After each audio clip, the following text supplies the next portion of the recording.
다시 새롭게 시작합시다. 네. 새해 시작할 거예요가 아니라 다시 새롭게 오늘부터라도 시작할 수 있기로 합니다. 분명히 있을 거예요. 1, 2, 3 운동 열심히 합시다. 시작.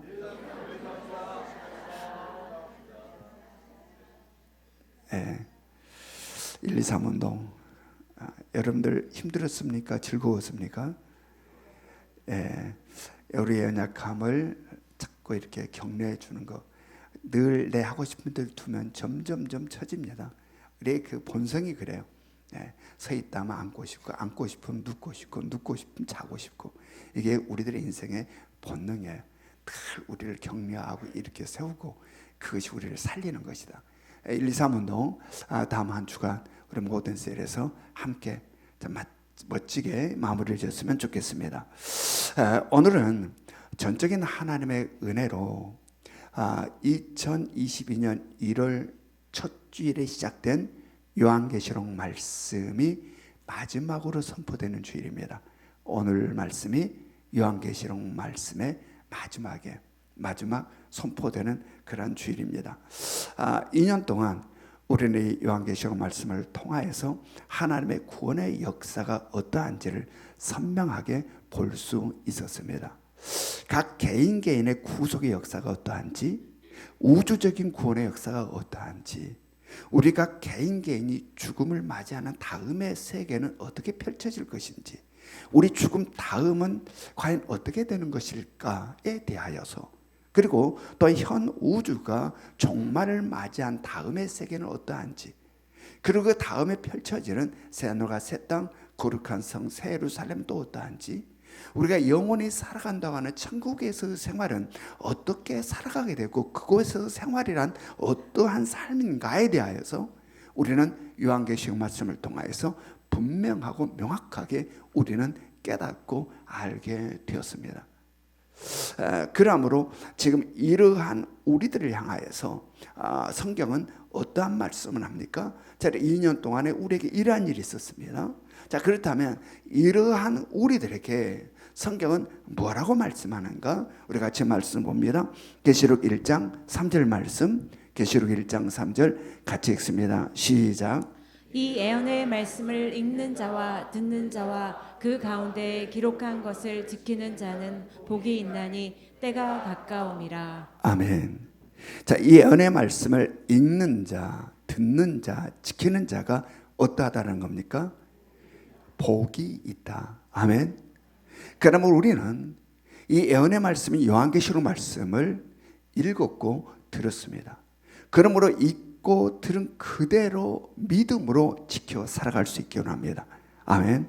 그래서 오늘 성경이 읽는 자, 듣는 자, 지키는 자가 복이 있다고 하신 말씀 그대로 우리 모두는 이 말씀에 있는 복된 자로 우리 주님 다시 오시는 그날에 우리 모두가 복된 자로 주님을 맞이할 수 있기를 주님의 이름으로 축원합니다. 요한계시록 말씀은 요한계시록 22장 5절 말씀에서 본론이 끝이 납니다. 그리고 요한계시록 22장 6절에서부터 마지막 절인 21절까지는 끝맺는 말로 마무리를 짓습니다. 그 끝맺는 말은 세 부분으로 나눠집니다. 첫 번째는 천사의 끝맺는 말, 두 번째는 예수 그리스도께 직접 하신 끝맺는 말, 그리고 마지막에는 사도 요한이 하는 끝맺는 말로서 요한계시록의 끝맺는 말씀을 구성하고 있어요. 오늘 우리가 보는 이 말씀은 바로 요한계시록에서 마지막인 사도 요한에 의한 끝맺는 말씀이에요. 이 끝맺는 말씀을 통하여서 우리는 이 요한계시록 말씀에 참으로 귀한 것들을 오늘 마감하고 마무리 짓는 은혜가 있기를 원합니다. 여러분, 모든 것들에 있어서 시작 굉장히 중요합니다. 그러나 시작보다 더 중요한 게 있는데 그게 뭐다? 끝맺는 거예요. 어떻게 끝을 맺느냐. 이 시작보다 더 중요한 게 끝이라. 끝을 잘 맺어야 된다. 그런데 종종 보면 사람들을 보면 그렇지 못한 사람들 많아요. 이 경기를 보다가도, 경기장에서 경기를 보다가도 다 끝까지 안 보고 일어서서 나오는 사람들이 있어요. 그러다가 봐서 훗날 뒤에 나온 사람들이 야, 끝에 역전이 됐대. 그러면 와, 그거 봤어야 되는데 막 후회하고 그러죠. 영화도 보면은 다 끝날 때까지 안 보고 끝나기 바로 직전에 그거 참지 못하고 미리 일어나서 나오는 사람, 또 심지어 예배도 마지막 끝까지 예배를 드리고 나가야 되는데 끝까지 잊지 못하고 일어서서 나가는 사람 있어요, 없어요? 여러분, 이런 사람들이 10중 8구 용두삼의 삶을 살고 있을 거라는 거예요. 용두삼. 항상 처음은 뭔가 그냥 으쌰 그래 한번 해보자 하는데 끝이 없어. 항상 머리만 있어. 뭔가 그냥 그래 한번 해보자 했는데 뒤에 보면 어디로 갔는지 끝나 없어져 버렸어요. 여러분, 시작도 중요하지만 끝이 중요함을 깨달으시기 바랍니다. 아멘.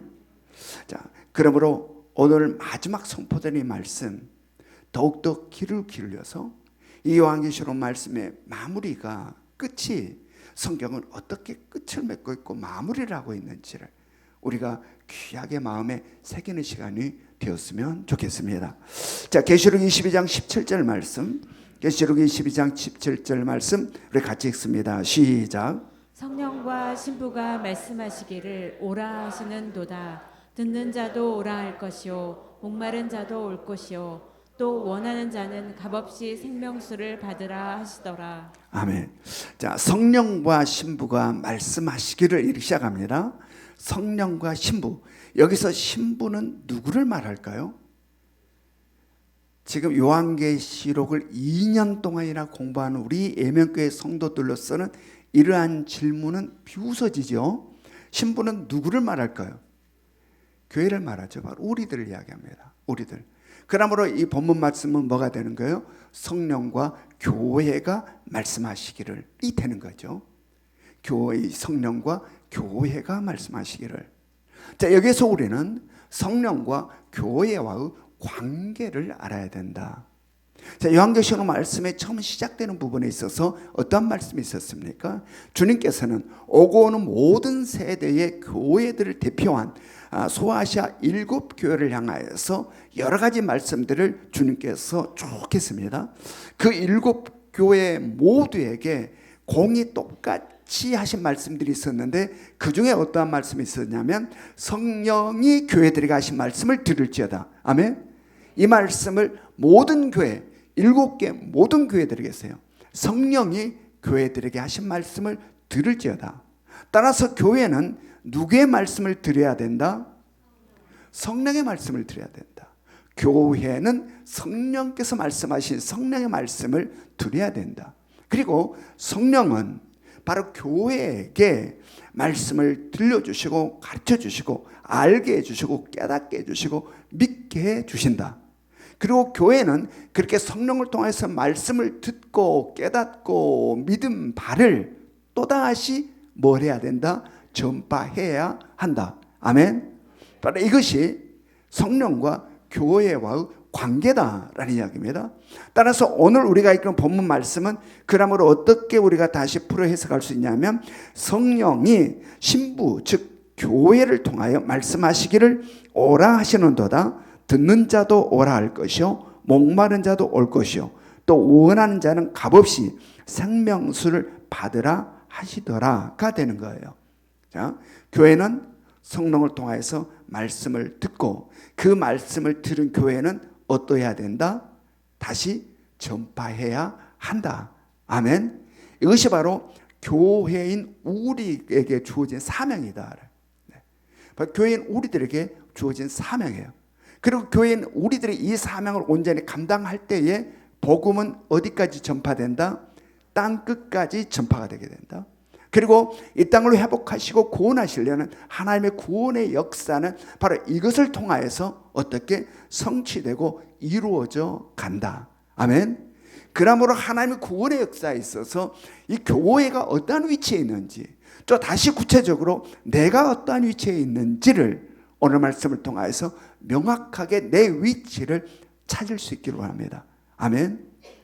여러분 어디 우리가 세상이나 사회생활 할 때 자기가 어디에 있어야 될지 모르고 위치가 어딘지를 모르고 헤매는 사람 굉장히 많습니다. 어디 가서도 나 어디야 이러는 사람이 있어요. 그런가 하면 자기가 있을 위치에 탁탁탁 가서 자기의 위치에 서고 자기가 해야 될 일들을 축축 감당한 사람들이 있어요. 여러분, 어떠한 사람들에서 세상은 움직여질까요? 나 어디지 하고 있는 사람들이 아니라 자기가 있어야 될 위치가 어디인지, 그리고 그곳에서 자기가 해야 될 일은 무엇인지를 명확하게 아는 사람들에 의해서 세상도 움직여 간다. 아멘. 하나님의 구원의 역사, 이 놀라운 위대한 하나님의 구원의 역사도 마찬가지다라는 이야기입니다. 바로 우리의 위치가 어딘지를 알아야 된다. 그리고 내가 무슨 일을 해야 되는지를 알아야 된다. 그럴 때 이 땅을 회복시키시는 하나님의 놀라운 구원의 역사는 멋지게 성취되어 간다. 우리 모두가 그러할 수 있기를 원합니다. 계시록 22장 18절부터 19절을 봅니다. 계시록 22장 18절부터 19절 같이 읽겠습니다. 시작. 내가 이 두루마리의 예언의 말씀을 듣는 모든 사람에게 증언하노니 만일 누구든지 이것들 외에 더하면 하나님이 이 두루마리에 기록된 재앙들을 그에게 더하실 것이요 만일 누구든지 이 두루마리의 예언의 말씀에서 제하여 버리면 하나님이 이 두루마리에 기록된 생명나무와 및 거룩한 성의 참여함을 제하여 버리시리라. 아멘. 여러분, 이 말씀을 읽을 때 여러분의 마음에는 어떠함이 쓱 옵니까? 이 말씀을 읽을 때 여러분의 마음에 들어오는 거, 여러분 말씀을 대면할 때 항상 우리들에게 반응이 있어야 돼요. 아무 생각 없이 그냥 이렇게 지나가는 것은 경계해야 된다. 이 말씀을 들을 때 여러분 어떤 반응이 왔습니까? 좀 두려움이 밀려오죠. 이 말씀은 우리들 굉장히 두렵게 하는 말씀입니다. 그리고 이 말씀으로 인하여서 많은 사람들이 예언의 말씀인 요한계시록을 펼쳐보지 못해요. 저 역시 이것이 두려워서 요한계시록 말씀은 펼쳐보지 않으려고 그랬어요. 여러분이 수없이 반복해서 말씀하지만 저는 요한계시록 왜 그거 안 펼쳐봐도 열심히 예수 믿다가 주님 만나면 되는데 왜 그걸 구태요? 그 무서운 말씀을 왜 봐? 그래서 저 역시 이 말씀이 두려워서 이 말씀을 펼쳐보지 않으려고 그랬어요. 그런데 하나님의 강권적인 은혜, 이 은혜가 강권적으로 밀려와서 이 요한계시록 말씀을 우리가 2년 동안 함께 묵상했습니다. 그리고 지금 마지막 이 시간에는 얼마나 그 2년의 시간이 감사한지, 요한계시록 말씀을 몰랐으면 어떠했을까 라는 그러한 마음이 들 정도로 우리는 요한계시록 말씀을 통해서 정말 많은 것들을 깨달았고 우리의 신앙의 새로움이 열리게 되었어요. 여러분, 이렇게 성경이 이러한 말을 한 의도가 뭘까요? 우리를 겁주려고, 우리를 겁먹게 하려고 이러한 말씀을 주신 것일까? 이러한 말을 주신 의도, 그 의미는 뭘까? 바로 거기에는 완결성과 절대성의 의미가 담겨 있는 거예요. 무슨 말이냐? 이 완결성이라고 하는 것은 이 요한계시록 말씀은 하나님의 구원의 역사에 있어서 완결판이다라는 이야기입니다. 그러므로 여기에 뭘 더하거나 빼서는 안 된다. 왜냐하면 이것은 하나님의 구원의 역사가 완전하게 완성된 말씀이다. 그러면 여기에서 뭘 빼내고 무엇을 넣지 말라라는 이야기입니다. 또한 절대성을 의미하고 있습니다. 바로 요한계시록 말씀은 사람의 작품이 아니라 하나님의 작품이다. 그러므로 여기에 사람이 뭘 넣고 뭘 뺀다는 것은 하나님의 뜻을 왜곡시키는 것이고 하나님의 계획을 왜곡시키는 것이다. 그러므로 그러지 말라라는 의미가 여기에 담겨 있습니다. 그런데 방금 우리가 앞에서 읽었지만 이 경고의 말씀은 누구에게 하고 있는 말씀이었어요? 우리가 앞에서 읽었죠. 이 경고의 말씀은 누구에게 하고 있었어요? 이 예언의 말씀을 듣는 모든 사람. 아멘. 자, 누구를 향해서 이 경고의 말씀을 하고 있다? 듣는 모든 사람. 이 요한계시록 말씀을 듣는 모든 사람들을 향하여 경고하고 있다라는 이야기입니다. 여러분, 우리들이 신앙생활에 있어서 이 들음이라는 것은 굉장히 중요함을 깨달으시기 바랍니다. 아멘. 여러분 왜 이렇게 중요한가? 우리 신앙생활의 들음이란 굉장히 중요한데 왜 이렇게 중요한가? 로마서 10장 17절 말씀에서 뭐라고 이야기합니까? 믿음은 무엇으로부터 난다?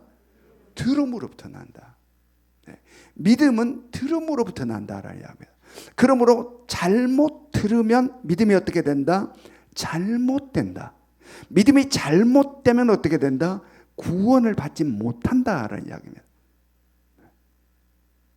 그래서 여러분들 이단으로 빠진 사람들 잘못 들어서 그런 거예요. 그들은 구원을 받지 못한 상태로 가버리는 거예요. 여러분 신앙생활에서 이 듣는 것 굉장히 중요하다. 믿음은 밖에서, 성경은 들으면서 난다. 그러므로 여기에 말씀을 빼고 더하지 말라라는 이야기입니다. 그대로 들으라. 그대로. 그런데 이 말씀을 듣는 이들의 종종 보면 자기가 듣고 싶어하는 말씀만 들으려고 하신 분들이 꽤 있어요. 내가 듣고 싶어하는 말씀이 눈이 동그래지고 눈이 동그래지고 귀가 쫑긋해지는데 나 듣기 싫은 말하면 귀가 닫아버려. 귀를 닫아버려. 말씀을 가려 듣는다는 거예요.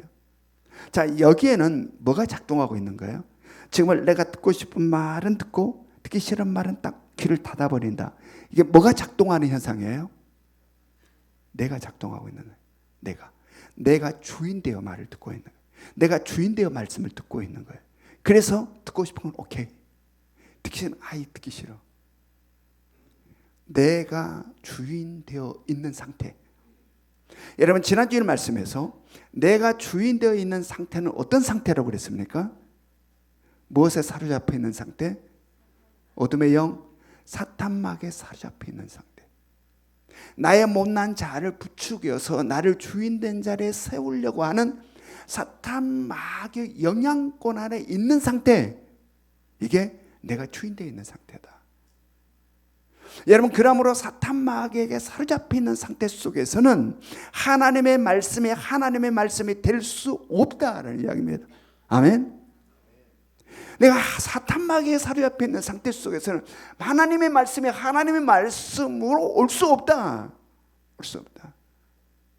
그러므로 우리는 내가 주인이 아닌 주님이 주인된 상태에서 말씀을 드려야 된다. 아멘.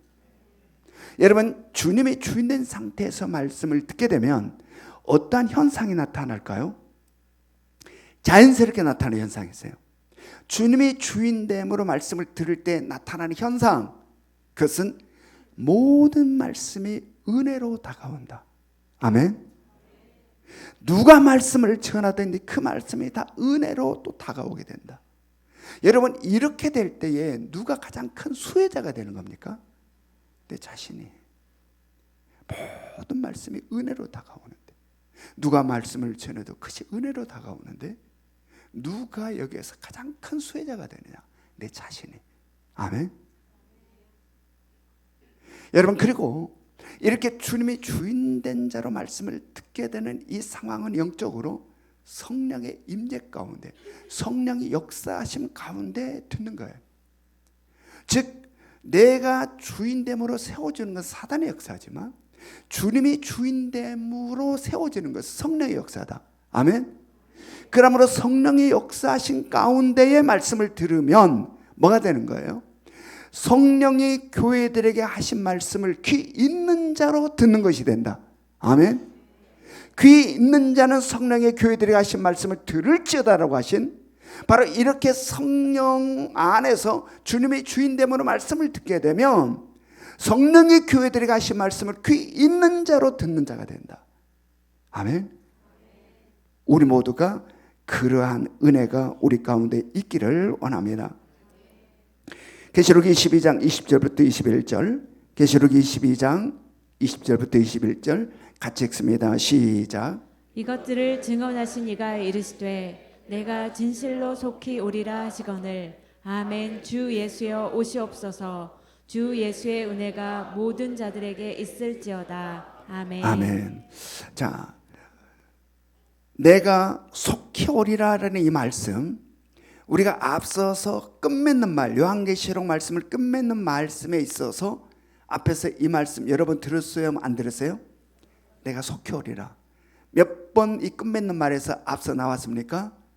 2번 나왔죠. 천사의 끝맺는 말에도 한 번 나왔고 예수 그리스도께서 직접 하신 말씀에서도 한 번 나왔어요. 그리고 오늘 다시 3번째 등장하고 있어요. 사도 요한의 끝맺는 말에 다시 내가 속히 오리라 라는 말씀이 지금 등장하고 있어요. 그런데 이 3번째 말에는 뭐가 덧붙여 있어요? 진실로라는 말이 덧붙여. 진실로. 내가 진실로 속히 오리라.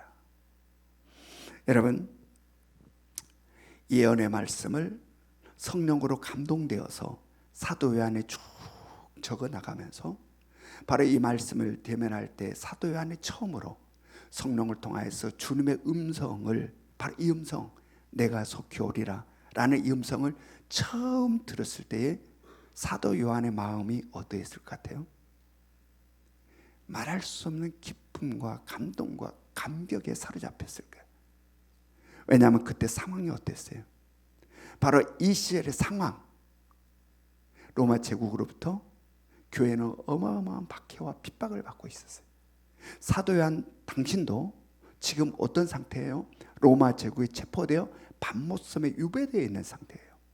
지금 어마어마한 교회를 향하는, 기독교를 향하는 이 박해와 핍박이 막 그냥 파도처럼 몰아치고 있는 바로 그러한 상황이에요.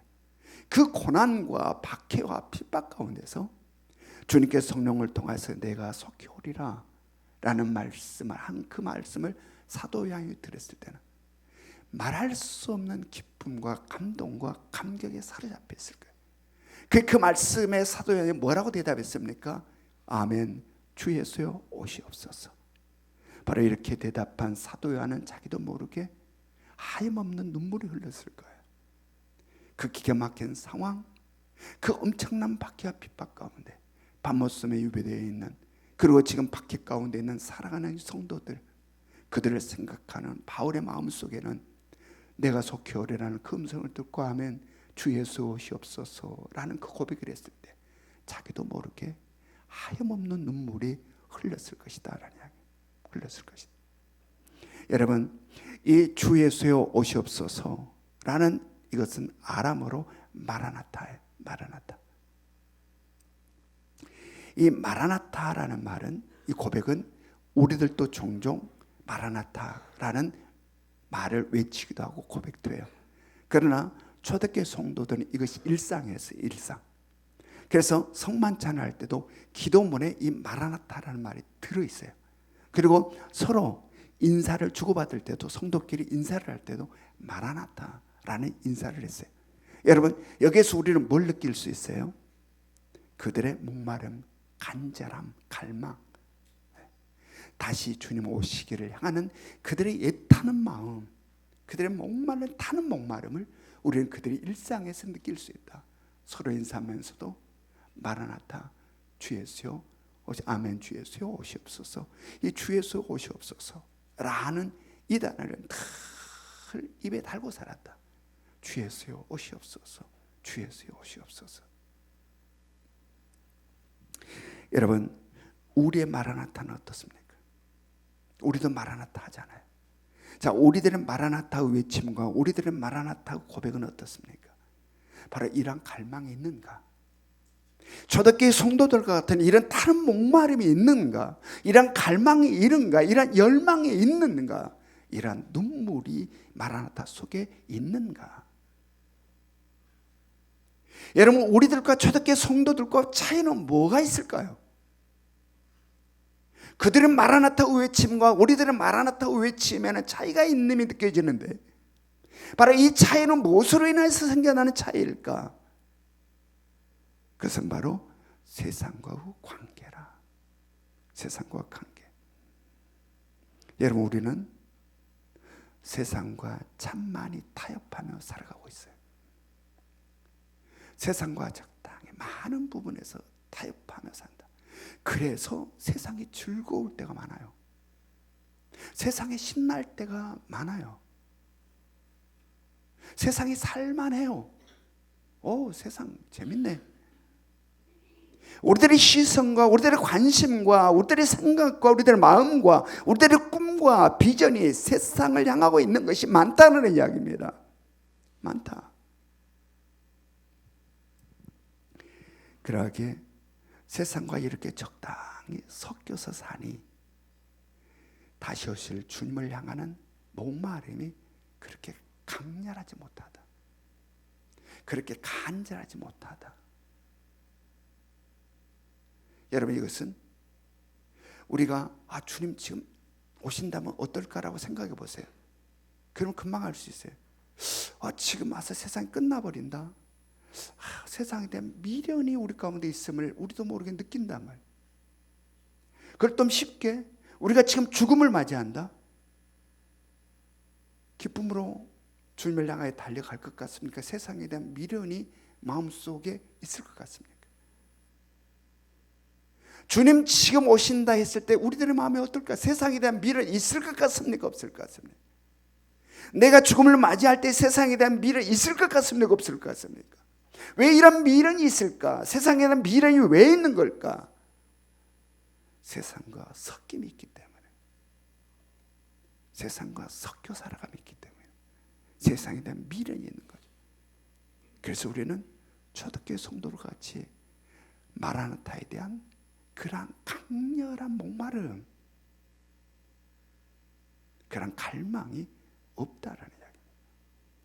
여러분, 춘향이가 변사또와 적당히 타협해서 진수성찬 자리에 같이 가서 밥도 먹고 그 맛있는 음식도 같이 먹고 또 흥겨운 유흥의 자리에 가서 같이 노래도 하고 신나게 같이 적당히 변사또와 적당히 타협하며 살고 있었다면 이도령을 기다리는 춘향의 마음은 어떠했을 것 같습니까?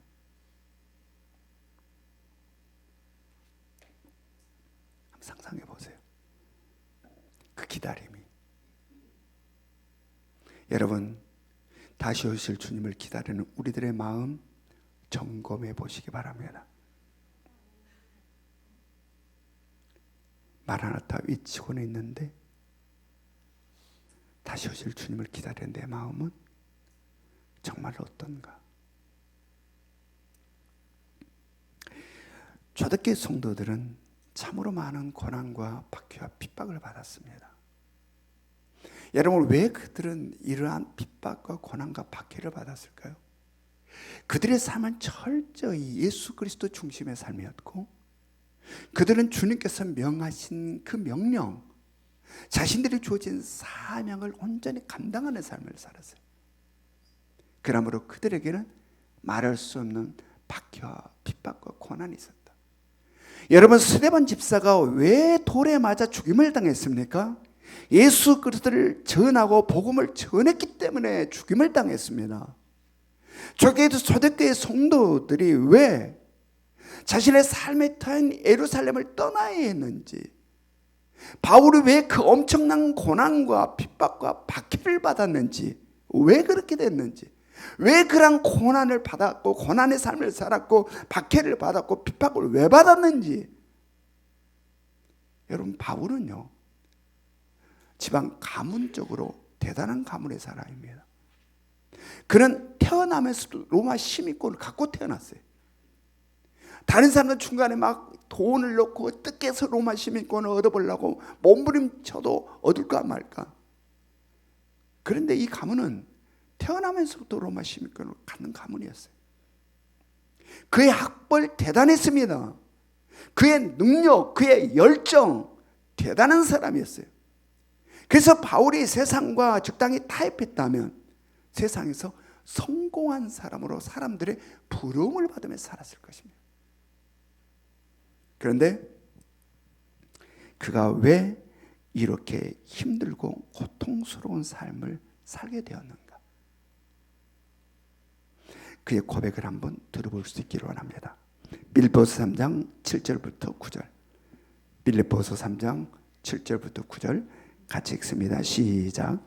그러나 무엇이든지 내게 유익하던 것을 내가 그리스도를 위하여 다 해로 여길 뿐더러 또한 모든 것을 해로 여김은 내 주 그리스도를 예수를 아는 지식이 가장 고상하기 때문이라.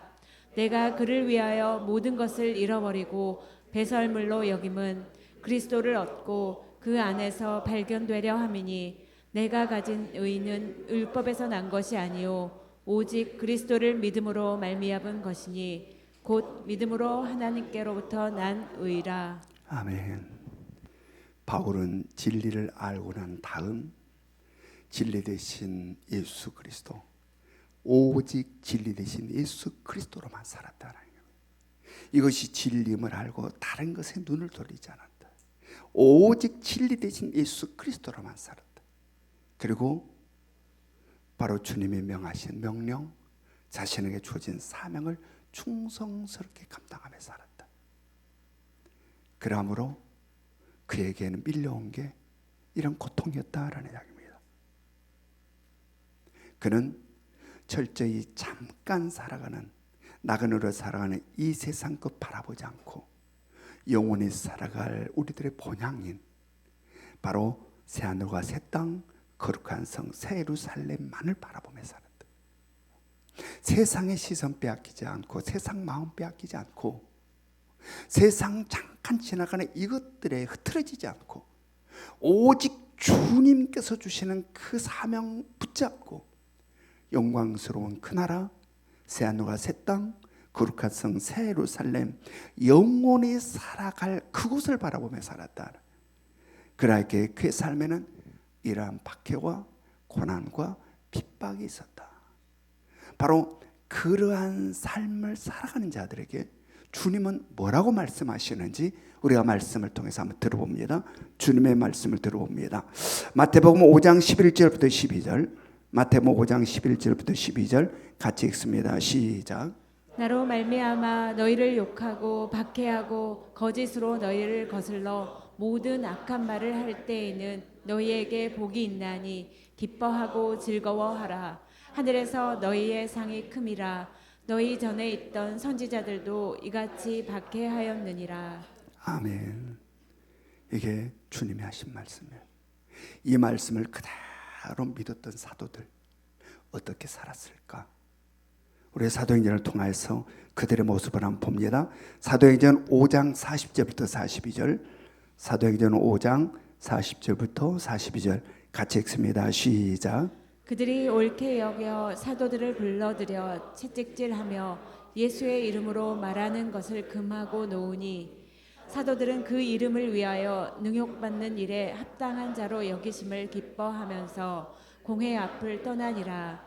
그들이 날마다 성전에 있든지 집에 있든지 예수는 그리스도라고 가르치기와 전도하기를 그치지 아니하니라. 아멘. 사도는 복음을 전하다가 사내들은 공에 붙잡혀 끌려갔어요. 그리고 그곳에서 엄청난 채찍을 당하고 경고의 말을 듣습니다. 다시는 복음을 전하지 말아라. 다시는 예수를 전하지 말아라. 라고 경고의 말을 듣고 나왔습니다. 그런데 성경은 그들이 그렇게 나온 다음 어떠했다고 기록하고 있습니까? 위축되어서 이제는 절대 이런 말 하지 말자라고 했다는 거예요. 어땠다는 거예요? 기뻐했다라는 겁니다. 그렇게 얻어맞고 어마어마한 채찍질을 당하고 나오면서 기뻐하고 즐거워했다. 기뻐하고 즐거워했다. 그리고 예수 그리스도로 인하여서 채찍을 당함에 즐거워했다. 그리고 오히려 더 열심히 예수를 전하고 복음을 전하였다라는 거예요. 여러분, 바로 이것이 나그네로 살아가는 이 세상, 잠깐 나그네로 살아가는 이 세상에 묶이지 아니하고 영광스러운 하나님의 나라, 우리의 본향에 영원히 살아갈 새하늘과 새 땅, 거룩한 성 새 예루살렘을 바라보며 살아가는 사람들의 삶의 모습이다라는 이야기입니다. 바로 이러한 삶을 살아갈 때에 마음속에 마라나타의 고백에 목마름이 있고 갈망이 있고 이 애타는 마음이 있는 것이다. 마라나타는 고백 자체가 틀리다라는 이야기입니다. 이러한 삶을 살아갈 때 마라나타라고 외치는 그 외침, 마라나타로 가는 이 고백, 그 속에 담겨 있는 그 강렬함의 차이가 있다라는 이야기. 차원이 다르다. 차원이 다르다. 사랑하는 성도 여러분, 지금 우리에게는 주님으로 인한 어떤 고난이 있으십니까? 주님으로 인해서 어떠한 박해와 핍박을 당하고 있습니까? 우리는 지금 우리들의 현 삶 속에서 예수를 전하다가, 복음을 전하다가 어떠한 불이익을 당하고 있고, 어떠한 멸시를 받고 있고, 어떠한 무시함을 당하고 있습니까? 나는 지금 예수 그리스도로 인해서 어떠한 박해와 핍박을 당하고 있는지 살펴보시기 바랍니다. 사람들에게 저러한 것 안 당하고 싶어서 아예 예수 애자는 입도 뻥긋 안 하고 그냥 나 혼자만 구원받으면 돼 라고 신앙생활 하고는 있지 않는지 우리를 한번 돌아봤으면 좋겠습니다. 우리 교회는 지금 당근마켓을 통하여서 이웃을 섬기고 있을 뿐만 아니라 이 당근마켓을 통하여서 예수를 전하고 복음을 전하고 있어요. 근데 이 당근마켓을 하다가 우리 많은 성도들이 이용 차단이 이 정지를 당하고 차단을 당하고 있어요. 어떤 성도는 5년간 정지를 먹었다고 그래요. 마켓에, 당근마켓에 얼씬도 하지 마라고 해서 5년간 정지를 먹은 성도도 있다고. 또 채팅을 하다가 정말 험한 말도 듣고 대면을 해서 또한 이야기를 나누다가 또 모진 말도 듣고 듣지 않을 정말 아픈 상처될 말도 수없이 듣는다라는 거예요. 여러분, 그러할 때에 우리는 어떻게 반응해야 될까요? 너무너무 속상해서 내가 이렇게까지 해야 되나? 나 이렇게까지 하면서 예수 믿어야 돼? 내가 저것들한테 내가 이런 소리 들으면서 이런 멸시 당하면서 이런 조롱 받아가면서 내가 이렇게까지 하면 예수를 믿어야 돼? 라고 해야 될까요? 안 해야 될까요? 오히려 어떠해야 된다? 기뻐하고 즐거워야 된다. 아멘. 오히려 그럴수록 기뻐하고 즐거워야 된다. 주님, 어떻게 나 같은 것이 주님 때문에 이러한 말을 들을 수 있을까요? 주님, 어떻게 나 같은 것이 주님으로 인하여서 이러한 말을 들을 수 있을까요? 나를 향하여서 모진 고난 멸시 받으신 그 주님의 그 은혜에 10,000분의 1이라도 내가 동참하여 주님으로 인하여 내가 멸시 전대 받음이 너무 고맙고 감사합니다 라는 기쁨의 고백이 있어야 된다. 아멘. 바로 우리 사도들이 그러했고 우리 신앙의 선배들, 초대교회 성도들이 그러했기 때문에, 그리고 그런 우리들을 향하여 주님이 뭐라고 말씀하세요? 기뻐하고 즐거워하라. 하늘에서 너희 상이 어떠하다? 크다. 아멘. 여러분, 주님 때문에 멸시 당해 보십시오. 주님 때문에 모든 이야기 좀 들어보시고, 예수 그리스도 전하다가 복음 전하다가 조롱도 받아보시고 손가락질도 당해보시고, 그래서 그냥 성질을 와락하고 그냥 뱉어버리고 죽어도 나 이제 안 할란다가 아니라 그것으로 인하여서 주님을 우러러 바라보며 흐르는 눈물이 있기를 원합니다. 아멘. 복음 전하다, 예수 전하다 박해받고 모진 이야기 듣고 아파서 속상한 게 아니라 주님을 우러러 바라보며 주님 감사합니다. 나에게도 이러한 은혜를 주시니, 주님 때문에 내가 박해받고 이러한 말을 듣게 해주시니 참으로 감사합니다 라는 고백이 우리 가운데도 있었으면 좋겠습니다. 이 시간 우리 손양원 목사님의 주님 고백하는 시가 있어요. 우리가 함께 같이 한번 묵상해 봤으면 좋겠습니다. 제가 한번 읽어볼게요. 낮에나 밤에나 눈물 머금고 내 주님 오시기만 고대합니다. 가실 때 다시 오마 하신 예수님, 오 주여 언제나 오시렵니까? 고족하고 쓸쓸한 빈 들판에서 희미한 등불만 밝혀놓고 오실 줄만 고대하고 기다리오니 오 주여 언제나 오시렵니까? 먼 하늘 이상한 구름만 떠도 행여나 내 주님 오시는가에 머리 들고 멀리 멀리 바라보는 맘, 오 주여 언제나 오시렵니까? 손양호 목사님은 요순 반란 사건 때 두 아들을 잃었습니다. 그리고 그 후에 6.25가 터지고 공산군이 밀고 내려와서 기독교를 완전히 말살시켜버리고 또한 교회를 불태우고 그리고 많은 성도들을 처형했을 때 바로 손장원 목사님은 처형을 당하여 순교를 당했습니다. 순교 당하기 전에 몇 번 감옥에 들어갔다 나왔다 하는 과정이 있었어요.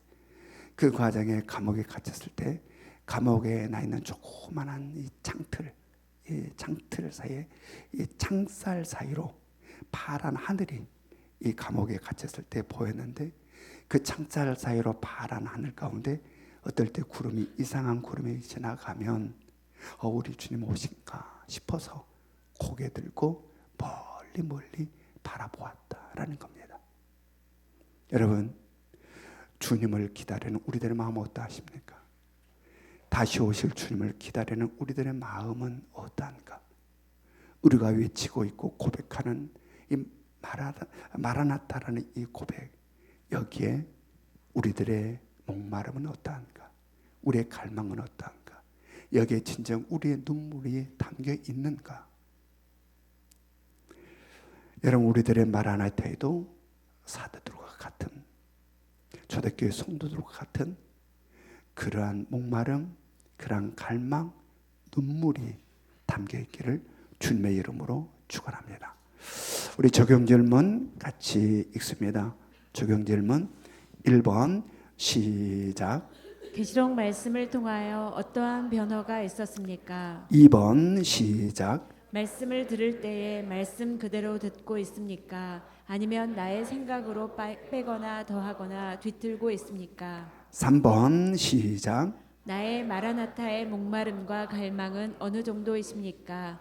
그 이유는 지금은 우리 주 예수 그리스도의 은혜와 하나님 아버지 끝없는 사랑하심과 성령님의 감화감동 역사하심이 잠깐 나그네로 살아가는 이 세상의 마음 생각 빼앗기지 아니하고 구별된 자로서 주님께서 피 뿌려 만들어 놓은 그 길을 따라 영광스러운 그날을 가슴에 품고 주님 다시 오실 그날을 더욱더 사모하며 살기를 소망하는 이 자리에 모여있는 우리 모든 성도들 머리 위에 지금으로부터 영원토록 함께 하시기를 간절히 축원하옵나이다.